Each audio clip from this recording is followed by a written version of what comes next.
Assalamualaikum warahmatullahi wabarakatuh. Jumpa kembali di channel Ardas Education. Topik pembahasan cara mudah belajar normalisasi basis data. Ya, di dalam video pembelajaran ini saya akan membahas tentang normalisasi, ya, teorinya dan angka-angkanya dan contoh kasus-kasusnya ya di dalam normalisasi. Nah, di video pembelajaran ini normalisasi ini yang saya bahas normalisasi tahap pertama, dan nanti di pertemuan ke-6 tahap kedua ya tentang normalisasi lanjutan. Baik, sebelum saya lanjutkan, jangan lupa untuk selalu memberikan dukungan pada channel ini dengan cara subscribe, like, komennya agar selalu Anda mendapatkan update video terbaru dari saya. Nah, normalisasi dalam merancang basis data dapat dilakukan ya dengan dua cara.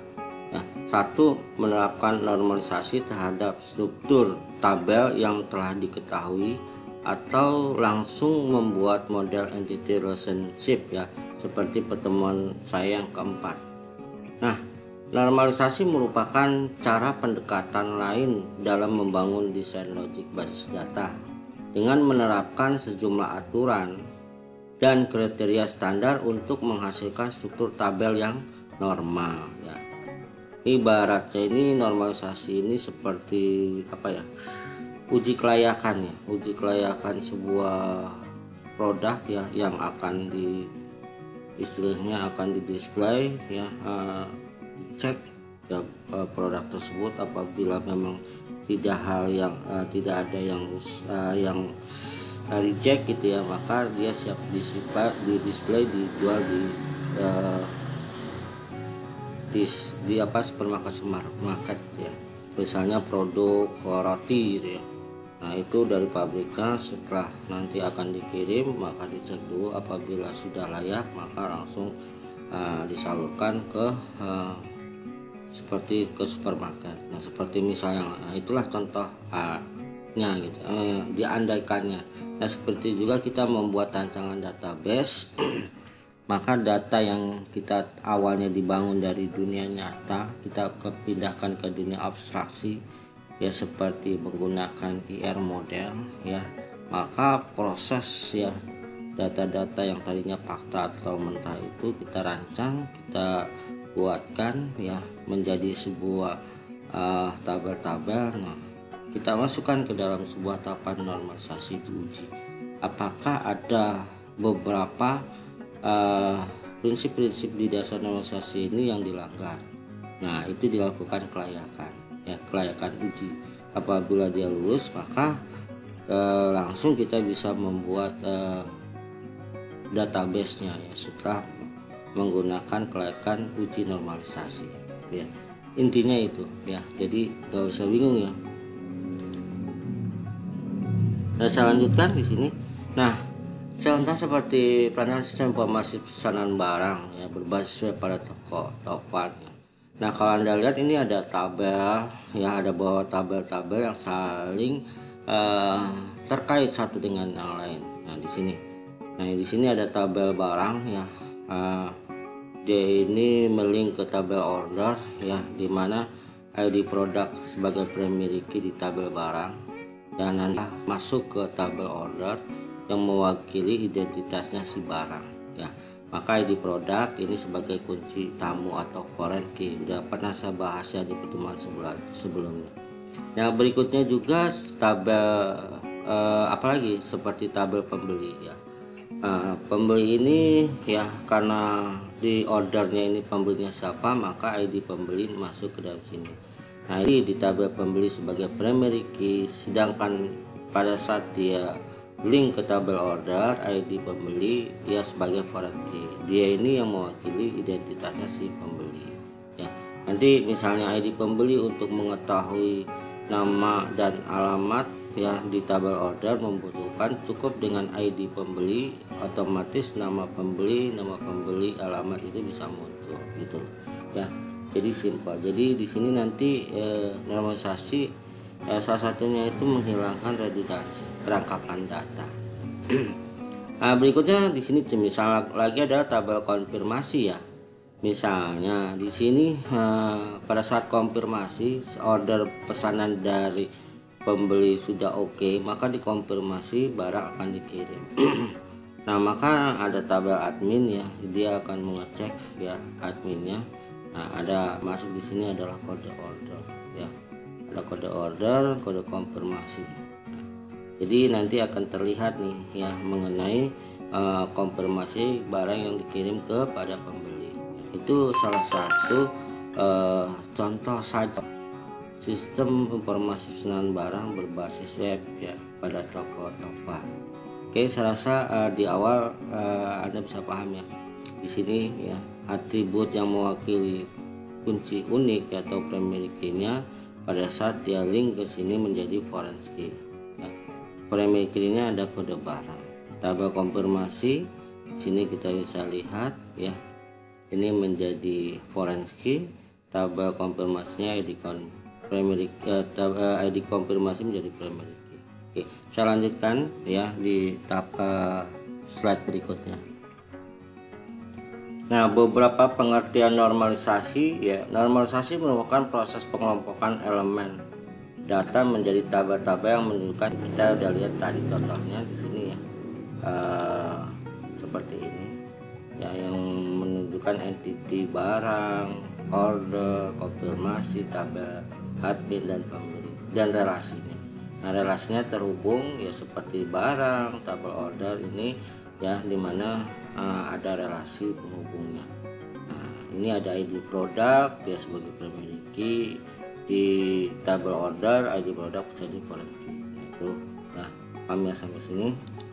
Nah, elemen data menjadi tabel yang menunjukkan entity dan relasi. Udah ya, paham ya. Nah, normalisasi adalah atribut dari suatu relasi sehingga membentuk well structured relation. Artinya struktur relasi yang baik ya. Nah, seperti ini tadi ya, pengelompokan atribut-atribut dari suatu relasi. Kita bisa lihat di sini kembali ya. Di sini yang antara tabel barang dengan tabel order, dengan tabel konfirmasi, tabel pembeli, tabel admin. Di sini tuh atribut yang berperan penting ya pada saat dia tuh terhubung antara tabel barang, tabel order, yaitu ID produk ya masuk ke tabel order karena dia mewakili identitas si barang. Ya, berikutnya juga ya tabel pembeli gitu ya, ID pembeli yang mewakili identitas pembeli, dia akan masuk ke sini sebagai foreign key-nya di tabel order ya. Begitu admin ke tabel konfirmasi. Nah, begini tabel order ini ke kode order. Oke, saya rasa paham ya. Nah, kita lanjutkan. Nah, akan membentuk struktur relasi, yaitu struktur relasi yang baik ya, karena tidak ada lagi nanti di normalisasi itu yang sifatnya berganda gitu, redundansi. Nah, kita bisa lihat di sini pembahasan yang berikutnya. Nah, struktur relasi ini adalah sebuah relasi yang jumlah kerangkapan datanya sedikit ya, yaitu minimum of amount of redundancy, yaitu redundansinya yang dikit. Kalau ditanya apabila sudah kelayakan normalisasi ya, sudah uji normalisasi, apakah masih ada data yang redundan atau yang berganda? Masih. Nah, kok masih ada? Nah, karena data yang masih berganda itu adalah data yang dia bersifat key, kunci. Nah, contohnya tadi di sini ya.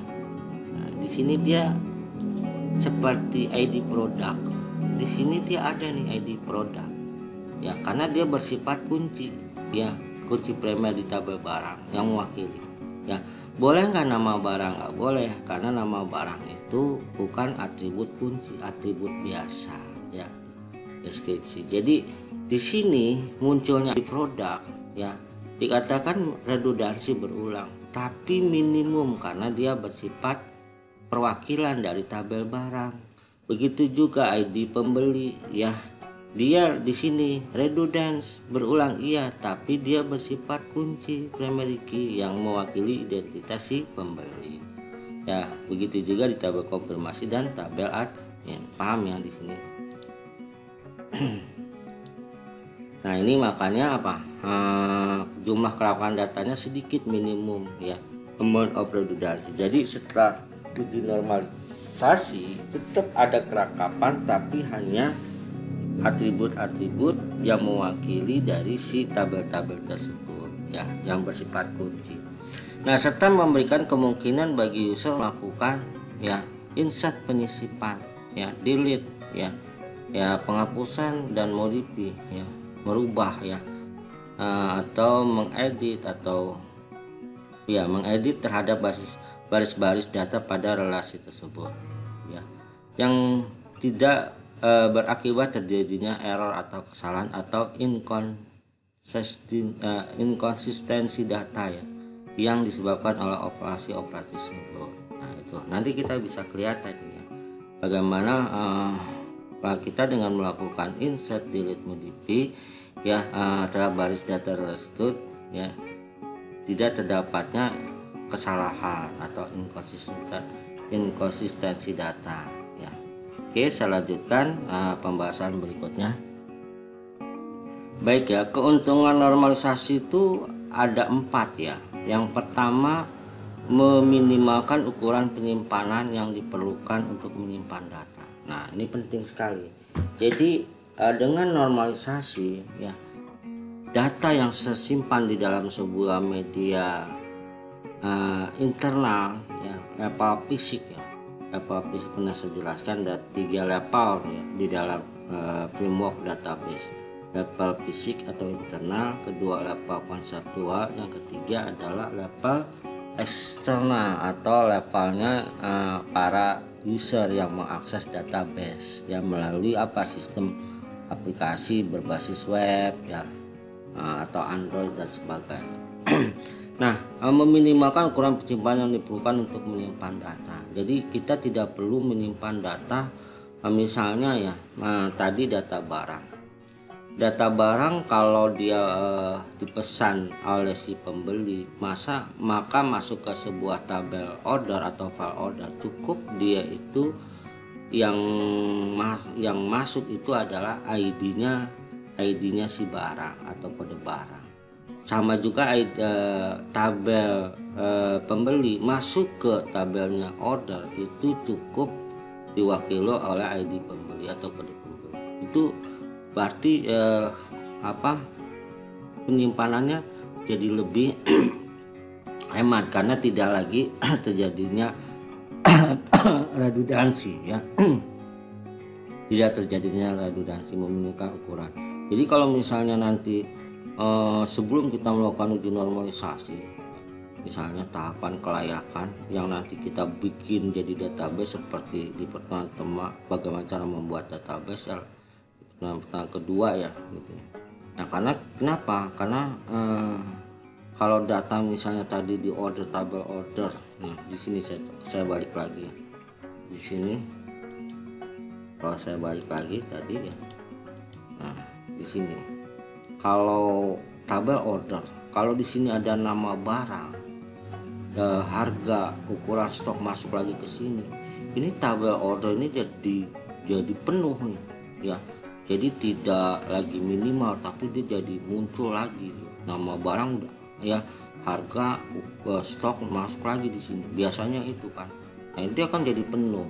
Nah, dengan caranya normalisasi ya seperti nama barang, harga, misalnya stok itu tidak perlu masuk, cukup di ID produk ya yang masuk di sini. Karena nanti pada saat di tabel order menampilkan nama barang dari key-nya, dari key ID produk, otomatis nanti bisa memanggil atribut biasanya nama barang, harga, ukuran, stok gitu ya. Paham ya? Seperti juga tabel pembeli nih ya.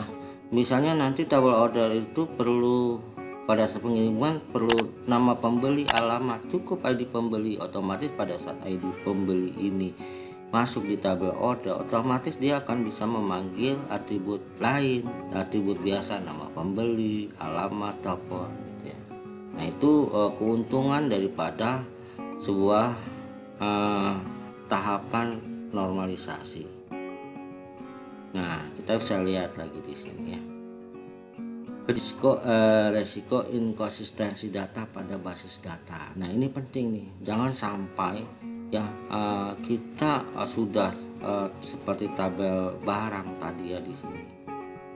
Misalnya ya kita bisa lihat tabel barang ada di nama produk, nama barang gitu. Misalnya ini misalnya nama barang di sini misalnya apa ya, misalnya produknya Sari Roti ya, ID-nya kok 01 S0 ya, S01. Nama barang Sari Roti. Sari Roti. Di sini misalnya kalau dia itu masuk tidak dengan tahapan normalisasi, nama barang Sari Roti juga ya.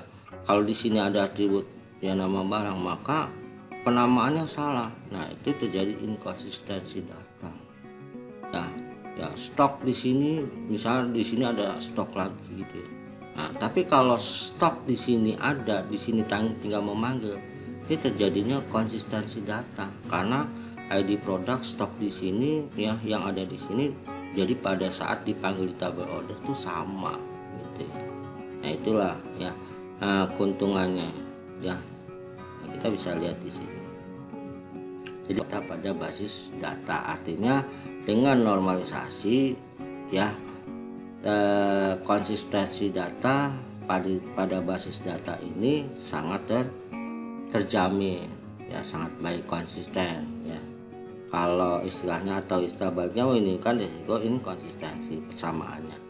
Nah, yang ketiga meminimalkan kemungkinan anomali pembaruan. Nah, ini kita lihat seperti apa sih nanti pada saat proses delete, proses hapus ya, update gitu ya. Ini meminimalkan kemungkinan anomali pembaruan.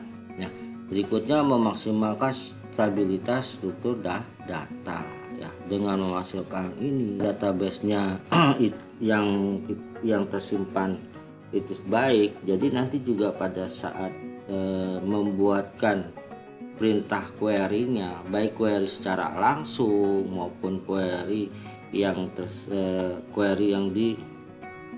yang dibuat dalam bentuk prosedur, artinya nanti membentuk program, itu menjadi maksimal pada saat kita melakukan proses manipulasi database ya. Oke, saya lanjutkan materi berikut. Baik ya, ini anomali ya. Anomali ini merupakan penyimpangan atau error, kesalahan atau inkonsis data yang terjadi pada saat dilakukan proses insert, delete maupun update. Ini anomali ini biasanya apabila kita tidak melakukan tahapan uji normalisasi, maka akan terjadi yang namanya anomali, penyimpangan atau kesalahan ya, atau inkonsistensi data daripada saat dalam proses insert, delete maupun update. Nah, terdapat 3 jenis ya anomali ya, ada insert anomali atau penyisipan anomali. Ini kesalahan yang terjadi sebagai akibat operasi insert terhadap record atau tuple ya, record atau tuple ya, atau baris pada sebuah relasi. Yang kedua adalah deletion anomali atau menghapus ya, penyimpangan ini, penghapusan anomali, kesalahan yang terjadi sebagai akibat operasi relasi. Yang ketiga adalah update anomali, error yang terjadi sebagai akibat inkonsistensi data yang terjadi sebagai akibat dari operasi update atau record tuple dari sebuah relasi. Oke, saya jelaskan langsung ke ininya ya, contoh kasusnya ya. Proses anomali ini ya, terdapat kesalahan atau penyimpangan ya, yang kita sebut sebagai anomali. Nah, ini biasanya kalau database tidak kita uji dalam tahapan normalisasi. Ya baik, ini ya contoh ya, saya jelaskan di sini ya. Anomali ini proses pada basis data memberikan efek samping yang tidak diharapkan ya. Anomali ini terjadi karena tabel meningkatkan kompleksitas data ya, jadi data menjadi besar ya, dan menyulitkan dalam pemodifikasian data itu sendiri ya, sehingga harus dilakukan cara-cara tersebut dengan normalisasi ya. Tadi saya udah jelaskan, maka kita harus melakukan normalisasi agar tidak terjadinya anomali. Paham ya sampai sini? Nah, terdapat 3 macam anomali tadi saya jelaskan ya, ada insert, delete dan update. Nah ini kita anggap aja ini anomali peremajaannya, perubahannya. Ini adalah masalah yang timbul saat terjadi perubahan terhadap sejumlah data atau edit bisa atau ya kita lihat sejumlah data yang mubazir tetapi tidak seluruhnya diubah. Contohnya ya, jika PT Kencana pindah ke Surabaya, kemudian perubahan data hanya dilakukan pada data pertama, sedangkan data yang lain tetap, maka akan terjadi inkonsistensi data pada PT Kencana.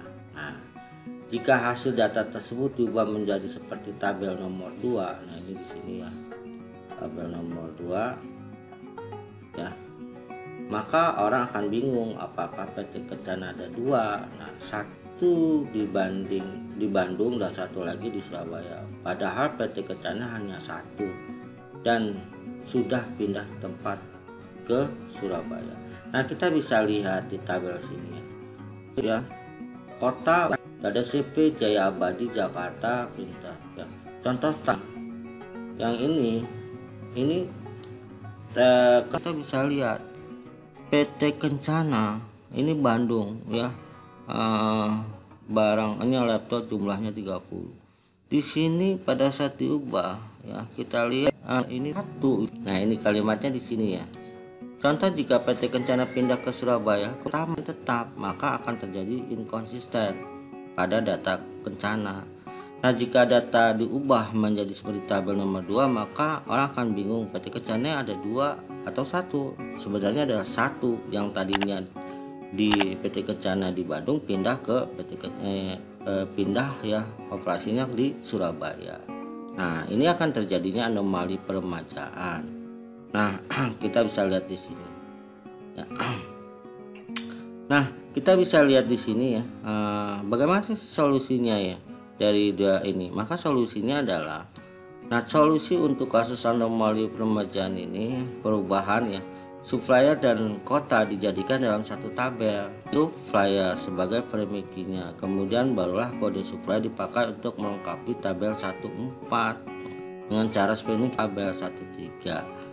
Dan otomatis semua data akan berubah. Untuknya ini kan dibahas lebih detail ya. Padahal ada perubahan ya di sini. Yang tadinya nama supply kita lah agap ya, setiap nilai dari atribut itu ya tidak ada yang sama ya, seperti kode supplier 01 untuk supplier CP Jaya Abadi, kode supplier 02 untuk PT Kencana, 03 untuk PT Sumber Jaya. Jadi tidak dia diberikan sebuah kode ya, agar pada saat terjadi perubahan data pindah dari operasi misalnya di Bandung ke Surabaya, maka dia tetap kode suppliernya 02 gitu ya. Nah, ini kita bisa lihat. Nah, nanti kalau transaksinya terjadi ya dia kode supplier itu misalnya 0 nanti masuk ke sini ya. Nah, jadi dia tidak ada perubahan. Kalau misalnya nanti kode suppliernya mana lagi nih ya, kita bisa lihat ya. 02 mengirimkan barang lagi selain data adalah mouse ya, 14, tapi tetap dia itu supplier solusinya jadinya ya. Jadi saya ulangnya di sini ya, supplier dan kota dijadikan dalam satu tabel ya, dalam tabel 13 dengan kode supplier sebagai premikinya kode supplier ya. Kemudian barulah kode supplier dipakai untuk melengkapi tabel 14 dengan cara seperti ini, hanya merubah kota pada tabel 13. Otomatis semua data berubah ya. Jadi tidak ada yang tidak inkonsisten ya dengan kode supplier. Nah, ini menggunakan supplier ini nanti mengikuti aturan tahapan normalisasi. Oke ya. Yang berikutnya adalah anomali penyisipan, seperti tadi sudah saya bahas, atau insert ya. Nah, ini adalah masalah yang timbul ya saat melakukan penambahan data, itu adalah primary key atau elemen kunci. Contoh ya, tabel di bawah ini menunjukkan bahwa jenis kursus bahasa hanya ada 3 ya, dan kursus bahasa lain tidak akan dapat ditambah kecuali jika ada siswa mengambil kursus. Kita bisa lihat di sini. S01 kursusnya bahasa Inggris, S02 bahasa Mandarin, S03 bahasa Inggris, S04 bahasa Jepang. Nah, di sini kita bisa lihat ya, S01 bahasa Inggris ya, bahasa Inggris S03 Mandarin. Nah, contoh nih, tabel ini menunjukkan bahwa jenis kursus bahasanya ada 3 ya, dan kursus bahasanya tidak dapat ditambah kecuali jika ada siswa yang mengambil kursus tersebut ya. Nah, kita bisa lihat Inggris, Mandarin, Jepang. Satu tabel untuk data siswa dan satu lagi tabel untuk kursus ya, contohnya seperti tabel 22 dan 3 bahas ini saja ya, contoh tabel 22 dan tabel 23 di sini ya. Nah gitu loh, jadi intinya adalah di sini adalah tabel 22 dan 23 dapat menambahkan data khusus bahasa yang baru kita data khusus bahasa yang baru kita hanya perlu menambahkan data pada tabel 33 menambahkan data khusus bahasa. Nah, sehingga datanya tabel 21 kita dapat menggunakan sebagai gabungan dari tabel 22 dan 23 untuk penjelasan lebih lanjut tentang pemecahan tabel ya. Lihat detailnya pembahasan normalisasi. Nah, ini contohnya. Tabel 22 ini kita namakan misalnya tabel siswa ya, nomor siswa, nama siswa. Nah, di sini 23 itu adalah tabel kursus, kode kursus. Nah, jadi kalau misalnya ya, nah ini jenis kursusnya itu ada 4 ya. Jadi kalau misalnya satu orang siswa mau ngambil berapa kursus, misal Ahmad mau ngambil 2 kursus yaitu bahasa Mandarin ya, boleh ya. Eko ya dengan kode siswa S03 mengambil bahasa Inggris dan Jepang ya. Nah ini dia tidak akan terjadinya anomali penghapusan. Nah kalau misalnya nih ya, misalnya kalau misalnya terjadi misalnya di sini saya balik lagi, nama siswanya itu S03 misal nama siswanya itu kalau di sini misal tadi ya Eko misalnya. Eko ini nggak jadi ngambil nih. Tapi misalnya S01 yang nggak jadi misalnya ya S02 ya. S02 misalnya Joko yang mengambil kursus ternyata tidak jadi ya. Maka kan mahasiswanya tidak jadi ngambil, tidak terdaftar, mungkin satu pertemuan atau 2 pertemuan mengundurkan diri, tidak ada lagi bahasa Mandarin.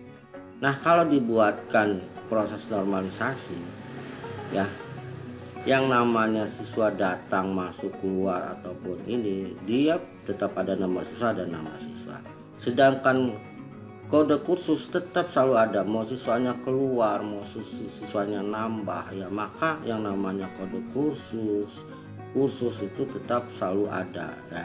Terus 3 kursus silahkan ya, siswanya misalnya keluar ya, misal Ahmad keluar ya, Ahmad misalnya mengambil kursus bahasa Inggris, tiba-tiba nggak ikut lagi. Nah bahasa Inggris itu tetap ada karena dia tabel tersendiri.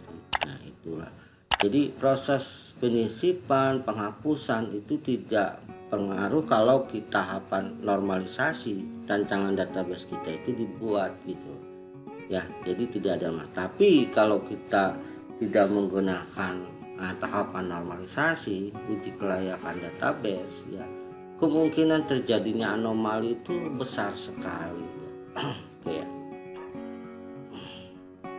Nah ini solusi penghapusan ya. Berikutnya ya, jadi ada peremajaan juga ada update ya. Jadi saya rasa itu ya, ada penghapusannya, ada juga atau penyisipan, dan juga ada update-nya ya. Ini yang mungkin pertama update ya atau peremajaan, kedua penyisipan ya, ketiga juga penghapusan. Ya penghapusan juga gitu ya. Jadi langsung aja sekalian. Jadi penghapusan ini nomor siswa di sini. Kalau misalnya tadi S01 misalnya tadi taruh Ahmad ya, Ahmadnya 01 dia keluar gitu ya, nggak masalah. Karena apa ya, mau 01 ngambil bahasa Inggris hilang nih, tetap tabel kursus. 3 anomali penyimpangan database kalau kita tidak melakukan proses normalisasi. Jadi pentingnya sebuah tahapan normalisasi itu karena apa? Untuk apa? Menghilangkan yang namanya anomali, ya, gitu loh, ya. Nah, ini nih, insert anomali, delete anomali, update anomali. Tadi contoh yang tadi saya sudah bahas, jelas ya sampai di sini. Ya, program-program pada relasi ya yang sudah dinormalisasi ya, performance problem ya, peningkatan permasalahan masalah performance database ya. Database itu sangat meningkat ya kalau kita sudah dinormalisasi ya, tahapan normalisasi. Nah, kedua ada referential integrity problem ya, masalah timbul terhadap referensi antar data di antara database atau lebih ya, dengan problem-problem pada relation yang sudah dinormalisasi ya. Nah, beberapa konsep yang harus diketahui ya, field atau atribut kunci sudah dibahas di pertemuan 2, ini sudah saya bahas ya. Ketergantungan fungsi ini akan kita bahas ya. Nanti di pertemuan ke-6 saya juga akan bahas lebih mendetail tentang tahapan normalisasi itu sendiri ya. Jadi normalisasi itu tahapannya dari bentuk anormal ya, tabel yang belum normal ya, itu dari objek ya. Objek-objek atau entitas yang berhubungan satu sama lain, kita belum menentukan atributnya, kita bangun tuh dari IRD, entity relation diagram. Biasanya tahapannya setelah kita membuat IRD, tahapan berikutnya adalah LRS ya. Nah, dari IRD, objek entity yang terhubung masuk ke LRS, menghubungkan antara tabel. Nah, setelah LRS logika reconstructor, berikut tahapannya adalah normalisasi kelayakan ya, tabel-tabel tersebut ya diuji dalam tahapan normalisasi. Kalau sudah layak, maka baru kita membuat database-nya. Itu yang benar langkahnya di dalam pembuatan merancang sebuah database ya. Nah, begitu. Jadi istilahnya sudah mendapat sertifikasi gitu ya kalau normalisasi. Jadi tidak ada lagi hal-hal yang melanggar di dalam proses tersebut.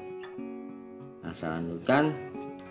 Nah, atribut kunci ini sebelumnya sudah saya bahas ya, tentang super key, kandidat key, primary key, alternative key, foreign key. Nah, 5 atribut kunci ini sangat penting ya. Nah, nanti di tahapan normalisasi itu terutama seperti primary key kunci utama, foreign key kunci tamu, itu sangat penting pada normalisasi. Karena tahapan normalisasi dari anormal ya, dimana bentuk belum normalisasi, nanti masuk ke tahapan normal pertama atau normalisasi ke-1 ya. Nah, normalisasi 1 itu punya persyaratan. Nanti setelah normal pertama sudah oke, diuji lagi tahapan kedua ya, tahapan normalisasi kedua. Nah, jadi saya ulang ya. Jadi bentuk awal anormal. Nah, anormal maka kita masuk ke uji tahapan pertama, normal pertama. Kalau sudah dia layak tahapan pertama, oke, maka nanti kita uji lagi ke tahapan kedua. Nah, tahapan kedua dia sudah oke, kita uji lagi ke tahapan ketiga. Nah, uji normal ketiga. Nah, tahapan lagi ke misalnya uji keempat. Nah, ini tahapan keempat, ini uji lagi sampai tahapan kelima, kembali lagi bentuknya tidak normal. Nah, nanti di tengah ada 3-4 ini ada BCM, kode normal form gitu ya. Nah, itu tahapan-tahapannya gitu ya. Nah, di sini kunci-kuncinya sangat penting ya, dan sudah Anda pasti sudah paham ya, mengetahui tentang ya super key, kandidat key, primary key, alternative key, dan foreign key.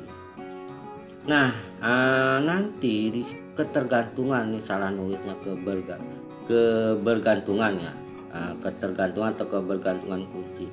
Nah, ketergantungan fungsionalnya, functional dependent ya, bergantung secara fungsi artinya ya. Keterkaitan antara hubungan antara dua atribut pada sebuah relasi dituliskan dengan cara ya A, yaitu A memberikan fungsi kepada B, yang berarti atribut ya B fungsionalitas A ya, gantungan fungsi terhadap atribut A gitu ya. Jadi ini kita baca atribut A nih ya, bergantung secara fungsi dari sebuah atribut B. Di sini atribut B fungsional dependent. Atribut B ketergantungan fungsional terhadap atribut A. Kita balikkan. Saya ulangi. Atribut A memberikan ketergantungan fungsional pada atribut B. Terbalik ya. Maaf. Atribut B fungsional dependent bergantung fungsi terhadap A, atau nilai atribut A menentukan isi atribut B. Jadi saya ulang adaptasinya. A dengan semua A menuju B, tanda panah ini A memberikan ketergantungan fungsi kepada B. Apanya? Yaitu nilai atribut A-nya menentukan isi atribut B ya. Nah, definisi dari functional dependent diketahui sebuah relasi R. Atribut Y dari R adalah functional dependent pada atribut X. Dari R ditulislah Rx ya. Functional dependent dari RY jika dan hanya jika tiap harga X dalam R bersesuaian tepat satu harga Y dalam R ya. Nah, ini ketergantungan fungsional. Nah, ini nanti saya akan bahas lebih lanjut ya di tahapan normalisasi kedua ya.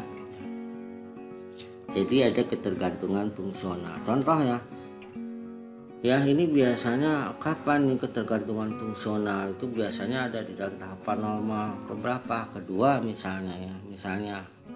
Misalnya tadi tabel siswa ya.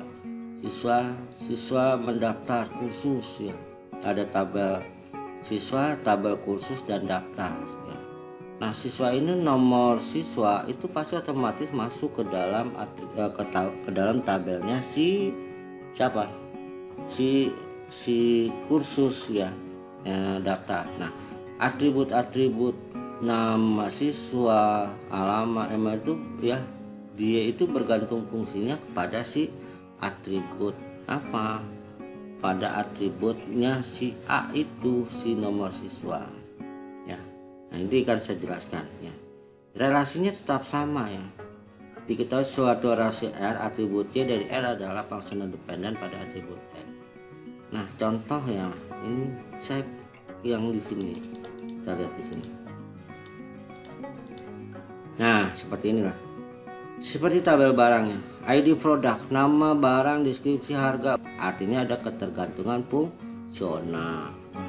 Ketergantungan fungsional ini dimana ya, jadi nanti kalau misalkan tabel order ingin menampilkan nama barang cukup melalui ID produk, otomatis dia akan memanggil nama barang, misalnya harganya berapa gitu, stoknya berapa.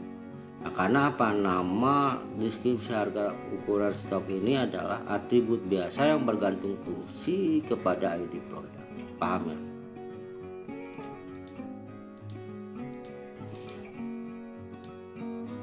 Nah, ini dia jadi ketergantungan fungsi ya. Paham ya? Oke, saya lanjutkan. Nah, di sini kita bisa lihat ya, ada determinan ya. Ada dependent ya. Artinya kode barang secara fungsional menentukan nama barang, stok, sehingga dapat ditentukan menjadi kode barang bergantung, memberikan ketergantungan fungsi pada nama barang, stok. Nah, ini ada ya, udah jelas ya. Nah, kode barang ini tadi saya contohkan yang ini aja maksudnya. Jadi kode barang memberikan ketergantungan fungsional pada nama barang dan stok ya. Dia mendeterminan. Nah, oke, kita lihat yang lain. Contoh nomor KTP ya. Nomor KTP sebagai atribut kunci memberikan ketergantungan pada atribut nama ya, TTL tempat tanggal lahir, jenis kelamin dan alamat. Functional dependent memberikan ketergantungan fungsi ya. Nomor KTP kalau dibaca nomor KTP tanda panah memberikan ketergantungan fungsi pada atribut nama ya, tempat tanggal lahir, jenis kelamin dan alamat. Paham ya sampai sini? Baik ya, saya lanjutkan ya. Kedua adalah fully functional dependent. Ini artinya ketergantungan fungsional secara total atau penuh ya, fully ya, ketergantungan secara penuh. Nah, suatu rinci data dikatakan fully functional dependent pada suatu kombinasi rinci data jika functional dependent pada kombinasi rinci data dan tidak functional dependent pada bagian lain dari kombinasi rinci data. agak nih, lihat di sini ya. Atribut Y pada relasi R adalah fully functional dependent, ketergantungan secara penuh ya. Fully functional dependent. Atribut Y pada relasi R adalah fully functional dependent. Pada atribut X ya, pada relasi R, jika Y functional dependent ya, functional dependent ketergantungan fungsi pada X, tidak functional dependent pada himpunan bagian dari X ya. Nah, simak di sini contohnya nih ya. Di sini adalah personal ID, project budget ya. Ini di sini dikatakan bukan bergantung secara penuh ya terhadap personal ID, project budget tidak memberikan ketergantungan fungsional secara penuh kepada time spend ya, time spend by spend on project gitu ya. Nah, tapi kalau di sini ya, person ID project dia itu memberikan ketergantungan penuh ya kepada time spend by spend dan on project ya, yaitu fully functional dependent ya. Ini FFD bukan FDD, FFD ya. Jadi kalau yang pertama personal ini ya, nah di sini nanti ada super key. Kalau di sini contohnya misalnya kode barang, kode pembeli, kode barang dan kode pembeli ya, fully functional dependent terhadap buku tilu sidu dan nama pembeli Sinta. Tapi kode barang tidak functional dependent, fully functional nama pembeli ya, paham ya salah sih. Atau kode pembeli tidak functional dependent terhadap buku tulis sidu, tapi kode barang, kode beli sebagai key dua-duanya digabungkan fully functional dependent terhadap buku tulis itu dan nama pembeli. Nah, nama pembeli tabel penjualan hanya bergantung kepada kode pembeli dan tidak ditentukan oleh barang apa yang dibeli pada tabel penjualan tersebut.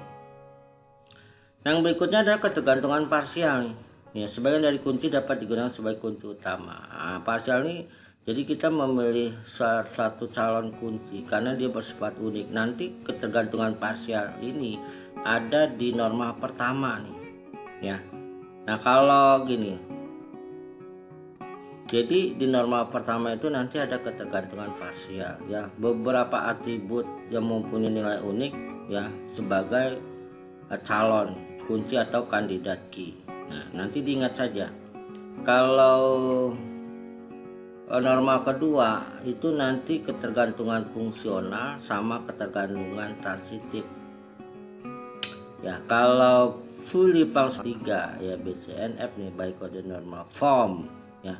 Berikutnya ketergantungan transitif ya, nanti menjadi atribut biasa pada suatu relasi tetapi menjadi kunci pada relasi lain. Nah, saya contohkan yang ini. Di sini tuh kan bisa kelihatan ya. Nah, ini yang ini nih, di depannya. Nah, ini kalau garis relasi antara tabel barang dengan tabel order, dia itu dikatakan transitif ya. Transitif itu pada tabel barang ID produk menjadi primary key ya. Pada tabel lain dia menjadi atribut biasa walaupun dia kunci tamu, tapi dia menjadi atribut biasa karena primary kode order. Nah, karena ada di sini nih ketergantungan transitif ya. Begitu juga tabel pembeli, ID pembeli menjadi primary ya, tapi pada saat direlasikan tabel order dia atribut biasa atau istilahnya foreign key kunci tamu karena yang menjadi primary key-nya adalah kode order. Paham yang sampai sini? Nah, itu dia adanya di mana? Nah, di sini transitif ini nanti adanya di kondisi di tahapan norma kedua ya.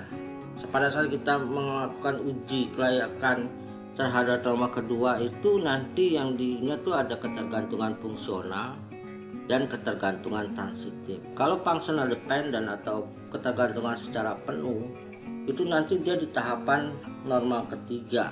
Nah, di sini kita bisa lihat determinan suatu atribut fit atau gabungan atribut sebagai ketergantungan determinan fully functional dependent.